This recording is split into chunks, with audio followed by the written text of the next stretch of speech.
Mereka pengumuman ke kalian. Pengumuman sekalian kalian. Bismillah.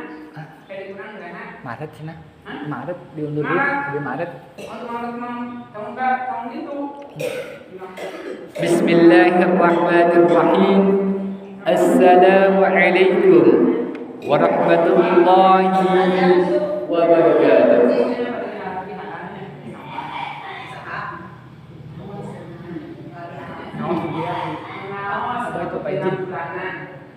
Alhamdulillahilladzi ala ihsani wa taufiqi wa amtinani ashhadu an la ilaha illallah wahdahu la syarika wa ashhadu anna Muhammadan abduhu wa rasuluhu sallallahu alaihi wasallam. Allahumma salli ala sayyidina wa habibina wa sabi'ina Muhammad sallallahu alaihi wasallam wa ala alihi wa sahbihi wa man tabi'ahum bi ihsanin ila yaumiddin. Amma ba'du. Qala Allah ta'ala fil Qur'anil Karim, a'udzu billahi minasy syaithanir rajim wa ankihul ayyama minkum. Al-ayat. Hadirin jemaah rahimakumullah, pertama-tama yang paling utama, marilah kita panjatkan puji dan syukur kita kepada Allah Subhanahu wa taala. Yang alhamdulillahirabbil alamin, kita masih diberikan kesehatan oleh Allah Subhanahu wa taala. Semoga kita senantiasa istiqomah beribadah kepada Allah Subhanahu wa taala. Salawat dan salam semoga tetap tercurah limpahkan kepada junjungan kita Nabi Muhammad sallallahu alaihi wasallam beserta keluarganya, para sahabatnya. Semoga kita di yaumul kiamah nanti mendapat syafaat ulama. Hadirin jemaah rahimakumullah, Allah Subhanahu wa taala berfirman dalam Al-Qur'an, wa ankihul ayyama minkum, dan nikahkanlah orang-orang yang belum kawin di antara kamu. Al-Quran surat An-Nur ayat 32. Hadirin jemaah rahimakumullah, Allah Subhanahu wa taala di sini memberikan anjuran kepada kita untuk menikah. Rasul pun menganjurkan menikah. Dengan sabdanya Rasulullah sallallahu alaihi wasallam mengatakan, menikahlah kalian untuk memperbanyak keturunan. Karena aku menyukai orang yang memperbanyak keturunan. Hadis tersebut ada di dalam kitab Quratul Qayyim. Hadirin jemaah rahimakumullah, di dalam hadis lain Rasulullah sallallahu alaihi wasallam mengatakan, an-nikahu sunnati faman raghiba an sunnati falaysa minni. Nikah itu ialah sunnahku, dan orang yang tidak menyukai sunnahku maka bukan golonganku. Jadi nikah itu sunnah Nabi. Seperti itu. Hadirin jemaah rahimakumullah, di dalam hadis yang pertama kita sebutkan bahwa Rasulullah menyukai orang yang menikah karena apa? Karena untuk memperbanyak keturunan. Kebahagiaan yang utama dari menikah ialah mempunyai seorang anak. Hadirin jemaah rahimakumullah, anak adalah titipan dari Allah Subhanahu wa taala yang perlu kita jaga dan rawat. Nah, dalam Al-Qur'an sendiri definisi anak macam-macam. Tapi kita sebutkan anak itu pertama sebagai penolong kita. Yang kedua sebagai perhiasan dunia. Yang ketiga sebagai musuh, dan yang keempat sebagai ujian atau cobaan. Nah, di ayat tersebut menggugah kepala kita. Bagaimana sih kita mendidik anak? Apakah didikan kita baik atau tidaknya? Jamaah rahimakumullah,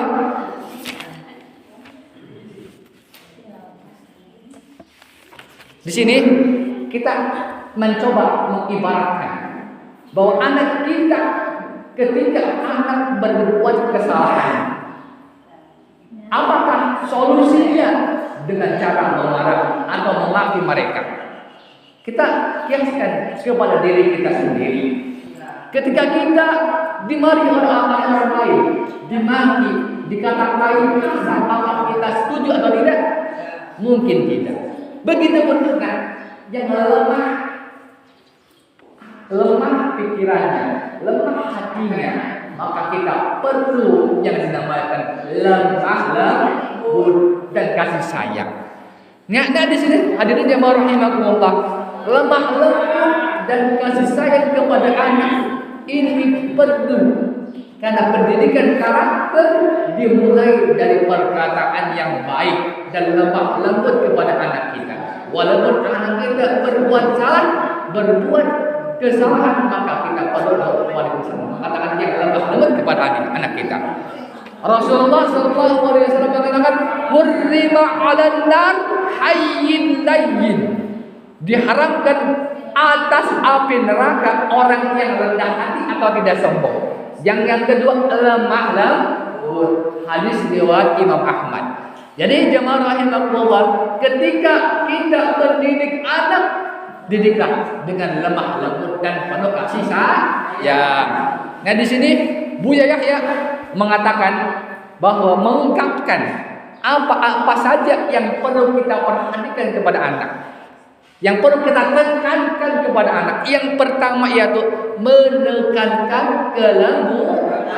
Dalam pendidikan anak kita perlu menekankan kasih sayang dan kelembutan. Supaya apa? Supaya anak kita bisa berbakti kepada kita dengan cara kita memberikan kasih sayang dan kelembutan tersebut. Yang kedua yaitu menanamkan keimanan kepada Allah Subhanahu wa taala.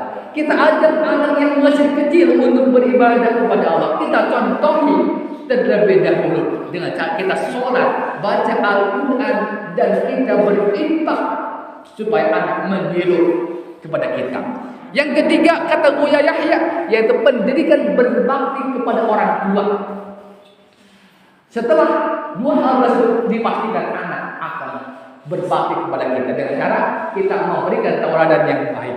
Yang keempat yaitu pendidikan mencintai dan menghargai saudara. Kita perlu memberikan pendidikan. Ketika anak mempunyai saudara adik misalnya, kita perlu memberikan pendidikan yang baik. Contohnya menghargai pendapat saudaranya, menghargai pendapat anak tersebut. Dan yang kelima yaitu memberikan sikap mandiri untuk anak. Anak tidak boleh dimanjakan terus-menerus. Kan orang yang terus-menerus memanjakan anak tersebut akan durhaka kepada kita. Seperti itu. Itu 5 prinsip yang perlu kita tekankan kepada anak kita supaya anak kita menjadi berbakti kepada kita. Nah, ibu-ibu jamaah rahimakumullah, Buya Yahya mengatakan kita perlu memperhatikan 5 hal sebelum kita memasuki aspek 5 hal tersebut. 5 hal yang perlu kita perhatikan. Yang pertama, anak lebih mudah dan memahami dan merasakan dengan mata, bukan dengan telinga. Lebih anak itu merasakan dengan mata. Alias kita harus memberikan contoh yang baik, contoh tauladan yang baik kepada anak kita. Anak itu ketika kita bertengkar dengan suami kita tidak boleh di hadapan anak, karena itu akan mengakibatkan trauma yang berat kepada anak kita, trauma yang mengakibatkan kegagalan menghadapi kehidupan di masa depan yang nanti. Yang kedua yaitu penuhi hati anak tersebut dengan kebaikan, maka ia akan membuka akalnya untuk mendengarkan perkataan kita.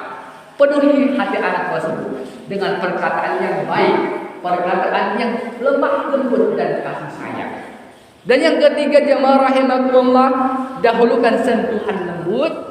Nah, ketika anak berbuat salah, kita peluk oleh dia, kita katakan yang dengan lemah lembut. Sembari kita sembari kita, nah begini ya, kamu begini kamu. Itu mungkin ibu paham sendiri. Kita perlu lemah lembut dan kasih sayang. Yang keempat yaitu pastikan ia menyadari bahwa kita mencintai. Bagaimanapun orang tua mau kasar, mau, sayang, dan lain sebagainya, kita harus pastikan kita yang sayang kepadanya. Dengan cara apa? Yaitu rumusnya adalah membentukkan kasih sayang. Dan yang kelima yaitu pastikan kita akan menjadi kawan terbaik dan ternyaman baginya. Ketika anak tumbuh dewasa, pulang ke rumah, kemudian kita banyak berbicara kepadanya dengan cara kasar, dengan cara yang tidak baik. Inilah yang membuat anak tidak nyaman di rumah. Anak membangkang, memberontak karena keadaan orang tua yang begitu kasar. Orang tua tidak memahami bahwa anak tersebut, kata budaya di sini, harus menjadi tempat terbaik, tempat ternyaman, yaitu rumah. Bagaimana caranya kita? Caranya kita penuh kelembutan dan kasih sayang. Itu kata budaya ya. Kemudian jamaah rahimahullah, tahapan pendidikan anak pertama usia 0 sampai 2 tahun yaitu pembiasaan baik, teknik itu mencicipi kurma kepada anak, dan yang kalinya mengadami dan menghormati serta akikah sesuai anjuran Rasulullah Sallallahu Alaihi Wasallam. Usia 2 sampai 7 tahun orang tua menjadi tauladan yang baik kepada anak. Teladan yang baik kita perlu contoh berikan kepada anak kita. Usia 7 sampai 10 tahun yaitu menandakan tanggung jawab dan konsekuensi secara lembut. Tanggung jawab kita perlu tanamkan ketika usia 7 sampai 10 tahun. Contohnya tanggung jawab untuk beribadah sholat kepada Allah. Yang usia 10 sampai 15 tahun membimbing fitrah atau jati diri dan kecenderungan anak yang mulai tumbuh remaja. Kita perlu membimbing ketika usia 10 sampai 15 tahun, membimbing jati diri mereka. Usia 15 sampai 18 tahun kita perlu mengenalkan cara menyikapi perasaan dengan lawan jenis. Perlu kita ajarkan. Nah, Waalaikumsalam. Ketika kalian menyukai lawan jenis, maka begini. Itulah orang tua yang baik. Dan yang terakhir, usia 18 tahun ke atas, masa mandiri, masa anak itu dewasa. Kita berikan keleluasaan anak tersebut untuk berkehidupan secara pribadi. Kemudian kita perlu yang namanya mengarahkan dan menasehati.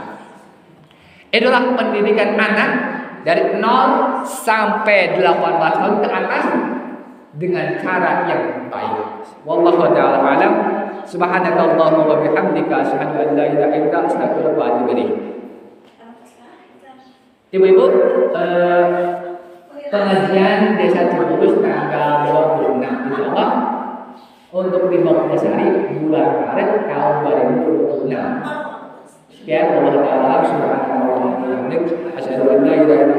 Assalamualaikum warahmatullahi wabarakatuh.